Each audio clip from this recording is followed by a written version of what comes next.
जी अस्सलाम वालेकुम नाजरीन, मैं मोहम्मद सैद खान सदोज़ी। आप मेरा YouTube channel Islamabad news Urdu देख रहे हैं। जी हम इस्लामाबाद लोक विरसा में लोक विरसा मेला लगा हुआ है, तो हम इधर आए हुए हैं।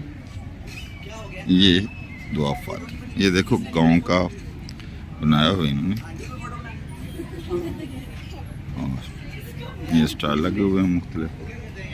ये गांव का बना हुआ है, ये इन्होंने लगाई हुई है। वो मुल्तानी रेड का है, और ये 4 पहियां डाली हुई है। इधर से दुआ, इधर आओ, इधर आओ।